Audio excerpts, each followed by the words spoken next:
Hey there, Sharon Horne-Ellstrom here. Welcome to day 309 of our BU 365-day challenge to do one thing every day that improves us.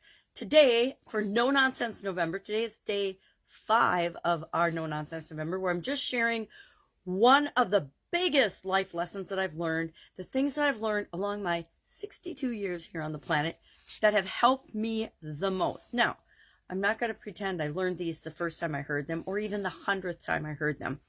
But when I actually had the epiphany where it clicked for me, that I was like, oh my gosh, I actually can choose this and I can manage my life or create the life I want because I now understand this is how the world really works. You know, sometimes, not sometimes, we're all born and we have to learn everything, right? Every single person, we come into life as a new human and we have to learn everything, right? We learn to speak, we learn to think, we learn to read, we learn to walk, we learn to do everything.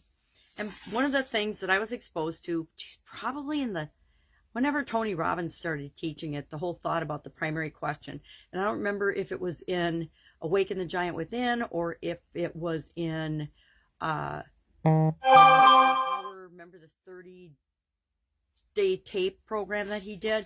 But wherever it was, he talked about the primary question. We all operate on a primary question. So what we're going to talk about today is questions and the importance of questions. And I think the month of December, we're going to do a question a day. I haven't decided 100%, but I'm thinking as I'm traveling, I'll come up with what I really want to go into. But I think that we need to understand the power of questions and that we're all operating on a primary question anyway. I think I've shared my story of waking up in the hospital after my sudden cardiac arrest, after I was unfrozen and woken up from the coma. And of course, the first thing out of my mouth was WTF. And I think we all know what WTF means. If you don't, please Google it, because I already used the Effenheimer once this week in my videos, so I don't want to get all carried away and sound like I'm a cursor. Because I do swear. I actually don't have a problem swearing in my personal life, and depending on the circumstances, but I choose not to swear online. Why? I could, but I don't need to. It doesn't do anything for me. It doesn't do anything for my message. So why would I do that? So anyway, the whole topic, the primary question, I made this little worksheet today because our primary question, or 1 degree is shorthand for primary. Our primary question, and I'm going to share mine, and this is no longer my primary question, I'm going to say now. And our action item today is to ask ourselves and go about our day and actually figure out what is our primary question. Now here's a tip and a secret. If you are having a hard time figuring out what your primary question is, just ask someone close to you. My daughter, my mom, my sisters all knew what my first words were going to be when I woke up from that coma because they knew me really well and they knew I was going to be like, WTF. Guess what? WTF question mark had become, and it wasn't originally when I was a child. I mean, we have a primary question different times of our life, but during my raising my kids, building my businesses, working in corporate America all simultaneously, and being involved in a marriage that wasn't super good for me, WTF had become my default primary question. What happens when WTF is your primary question? Now, here's the deal. Whatever our primary question is, it's not inherently positive or negative. It's how we're using it that becomes positive or negative. And I was using WTF to think, why isn't this the way I think it should be in my mind right now? Well, what happens when you expect something to be different than it is? You get super duper frustrated, right? You get super duper stressed.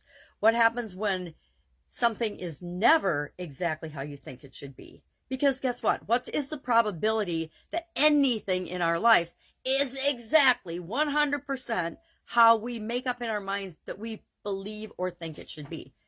Not very often, right? So that opened me up to be stressed out, frustrated, dissatisfied, unhappy, miserable most of the time because everything was wrong in my judgment of the situation. Now, I am proud to say WTF, once I woke up from the coma, quickly had to be replaced with something because I realized that what I was thinking, what I was believing, number one, all false beliefs, but what I was thinking, what I was believing created an absolute perfect storm and an opportunity for something really bad to happen to me. Well, what most people would consider really bad. Dropping dead is not usually on anyone's bucket list.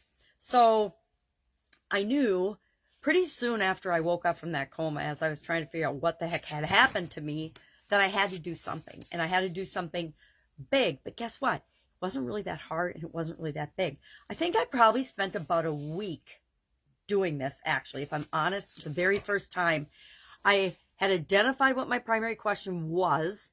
And I then, as I was going through my thoughts and beliefs and activities and experiences during the day, I would notice really like a light bulb every time my subconscious tried to feed me WTF, WTF, WTF. Now, everything in my world had been shooken up. I wasn't going to my business every day. I was doing cardiac rehab with a bunch of people that were like 20 years plus older than me.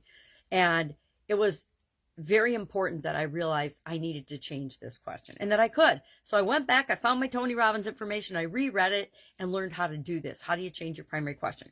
Number one, you have to have a different question to replace it with. So I brainstormed, and this is the part that took me about a week, is I played with different questions that could give me the results I wanted in my life, instead of always arguing with what is or what was showing up. Because arguing with what is showing up, what does that do? Creates more of that for us, right? And if we don't like what's showing up, we're just going to keep getting more of that.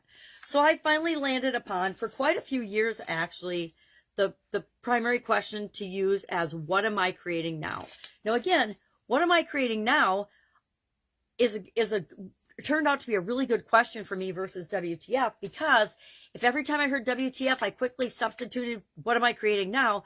If I was thinking in or believing something that wasn't true, or thinking a negative thoughts, or falling into or being triggered by something, by asking myself immediately, instead of what's wrong with this, because WTF to me had come to mean, what the heck is wrong with this? Why isn't it how I think it should be right now? And I reframed those questions as, well, what am I creating now? So if I was feeling any negative emotion, I knew I wasn't creating what I was wanting. I was focusing on something that I didn't want. So guess what? I was creating more of that instead of what I wanted. So what am I creating now became a very powerful question for me.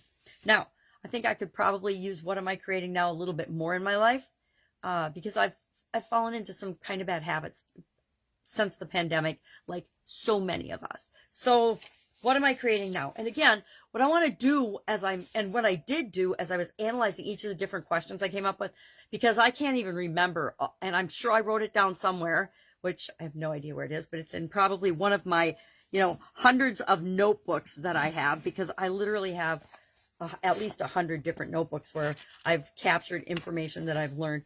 But I did do this, and I wrote down the different questions, and what I would do for each question that I was thinking about substituting my primary question for with the new primary question, I would ask myself, well, what are some negatives about this? How could this primary question work against me? And then what are some positives? Now you'll notice I have over twice as many positives as negatives, because I want to make sure that that question can be tweaked until I'm getting a lot more positive possibilities out of it than negative. What am I creating now? I specifically chose that because I wanted to do a couple of things. One, I wanted to remind myself that I have the power to create whatever it is that I want. So creating became an important word for me to include. And then what am I creating now, right this minute, because we can only create in the present moment, right? Is this moving me toward what I want or don't want? And creating now meant to remind me to be in the present moment, think about what the ramifications of and the results or outcomes would be if I kept going in this particular direction. Because guess what? I still get triggered and go in a negative spiral just like every other human being. But the sooner I can stop myself on that spiral and start backing it up and climbing back out of it, the faster and easier I get the results that I really, really want in my life. So today our action item is to think about and discover, if you've never done this before, it's like a eureka light bulb moment. Like, I was amazed that in my 50 years of life, I had never thought about or realized that this underwriting question, because it operates in our subconscious, was impacting me in such a huge way. but it absolutely positively was. And it was amazing how my life started to tweak and fall into place in a more positive way. And I started to create easily and effortlessly the things that I wanted in my life by asking myself, what am I creating now versus why don't I have it yet? Why haven't I created this yet? Why haven't I done this yet? And a lot of the WTF was comparing myself to others, thinking I didn't deserve or wasn't good enough, not understanding how and what choices and decisions I'd made along the way to put me in the position I was in right now. It's really frustrating when we actually step back, take a deep breath, and realize where we are right now is absolutely positively not where we want to be.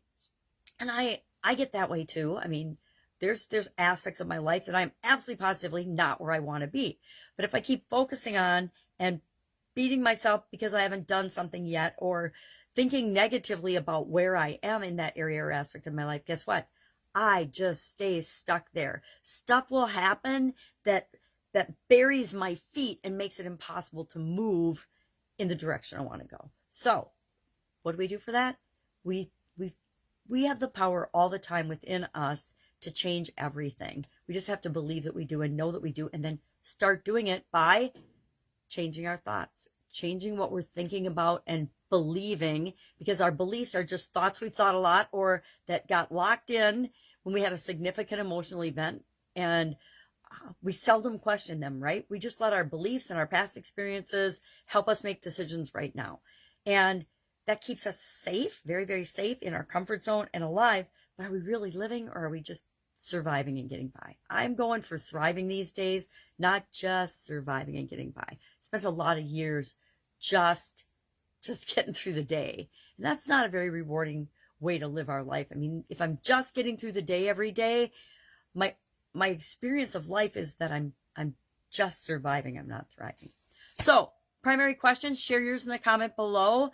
I will think about my new primary question, what my primary question is right now, because I suspect I haven't been aware of it, but I think it's a little bit on the negative side because my results are feeling more difficult to achieve than usual. All right, any questions, hit me up. Otherwise, I'll be with you tomorrow. Bye.